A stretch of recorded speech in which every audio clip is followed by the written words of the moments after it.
সেই শক্তি এতিয়া সৰ্বত্ৰ বিয়পি গৈছে। সকলোৰে মাজত জুবিন গাৰ্গ একোজন পুনৰ প্ৰাণ পাই উঠিছে। প্ৰতিজন মানুহে একোজন জুবিন গাৰ্গ হৈ আহিছে আৰু আমিও সেয়া মাধ্যম হৈছো। গতিকে জুবিনৰ শক্তিৰে আমি কৰি আছো। মই নকওঁ সেইটো আমি কৰিছো অকল, জুবিন এতিয়াও আছে। জুবিন আছে কাৰণে আমি সকলোৱে তেওঁ হৈ পেলাই ওলাই আহিছো। মাধ্যম সলনি হৈছে, মাত্ৰ শক্তিৰ ৰূপান্তৰ হৈছে, সেই কথাটোৱে ক'ব পাৰো। আৰু জুবিন এনেদৰে থাকিবই সদায়। আৰু অকল জুবিন গাৰ্গ বুলিয়ে নহয়, আজি শ্ৰদ্ধাৰ ভূপেন হাজৰিকা, শ্ৰদ্ধাৰ জয়ন্ত হাজৰিকা সকলোৰে প্ৰাণত যেন থিতাপি লৈছে। সকলোৱে তেওঁলোকৰ আদৰ্শলৈ ওলাই আহিছে। মানুহ মানুহৰ বাবে থিয় হৈছে, সেইটো আটাইতকৈ ডাঙৰ শক্তি আমাৰ কাৰণে। এই বিপৰ্যয়ৰ সময়ত, এনেকুৱা বিপদসংকুল সময়ত মই আহোঁতে গোটেই ৰাস্তাত দেখিছো যে শূন্যৰ পৰা নহয়, মানুহ একেবাৰে এটা বিয়োগাত্মক অৱস্থালৈ গুচি গৈছে, মাইনাছলৈ গুচি গৈছে। তাৰ পৰা কেনেকে জীৱনবোৰে মূৰ দাঙি উঠিব, সেই কথাটোৱে মানে আমাৰ মনত একদম শংকা বিভীষিকাৰ সৃষ্টি কৰা সময়। এনেকুৱা ধৰণৰ গোটেই পথাৰবোৰ বিল হৈ গ'ল, চাহ খেতি খিৰিকীলৈকে গোটেইবোৰ দুৱাৰ খিৰিকী পচি গৈছে। মানুহৰ ঘৰবোৰ, বহুত ঘৰলৈকে মানুহ ঘূৰিয়ে আহিব পৰা নাই। কিছুমান আহিছে যদিও একেবাৰে বেয়া অৱস্থা, দুৰৱস্থা। এইখিনি সময়ৰ পৰা মানুহে কেনেকে জীৱনবোৰ পুনৰ আৰম্ভ কৰিব।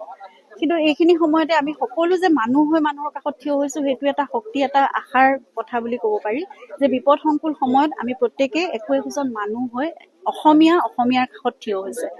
এনেদৰে আমি চাগে এনেকুৱা বেয়া সময়বোৰ কিবা এটা কৰি হলেও পাৰ কৰিব চাগে পাৰিম।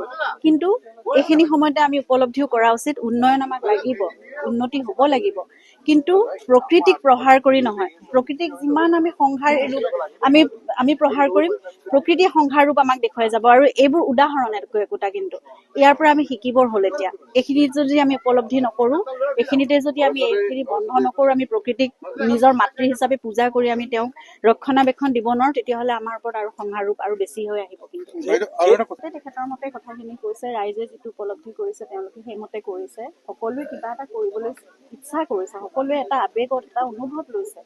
গতিকে তেখেতে হয়তো ভাবিছে সেই কথাটো কৰাটো সমীচীন নহয় বুলি, তেখেতে সেই কথাষাৰ কৈছে। সেইটোত মোৰ মন্তব্য দিবলগীয়া একো কথা নাই। তেখেতে নিজৰ মতে ৰাজ্যখন কেনেকৈ চলাব লাগে, সেইমতে মুখ্যমন্ত্ৰী হিচাপে তেখেতে সেই কথাটো ভাবিছে কৈছে। আমিও কৰিছিলো সেই কথাটো। এতিয়া কি বুলি ক'ম, আমি কিবা এটা কৰিব বিচাৰিছো। আৰু বহুত ৰাইজে এতিয়া কোনোবাই 10 টকা এটাও দিছে, 20 টকা এটাও দিছে। তেওঁলোকে আহি পেলাই 10 টকাটোতো ইয়াত দিব নোৱাৰে, এটা মাধ্যম বিচাৰে সকলোৱে। তেওঁৰ যিমানখিনি সামৰ্থ্য আছে সেইখিনি সকলোৱে কৰিব বিচাৰে। বহু অনুষ্ঠান প্ৰতিষ্ঠান আহিছে, তেওঁলোকে আমাৰ হাতত 40,000, 50,000, 1,90,000 তেনেকে সেইখিনিও দিছে। যে আমি যদি গুচি যাওঁ 10-15 যদি 5-6জনো যাওঁ, তেতিয়াহ'লে এটা খৰচ হ'ব। তাতকে গোটেই বস্তু টকাখিনি আপোনালোকৰ হাতত দিওঁ, সমুদায় ধন আপোনালোকে কিবা এটা ভাল কামত লগাব। আৰু সেইখিনি বিশ্বাস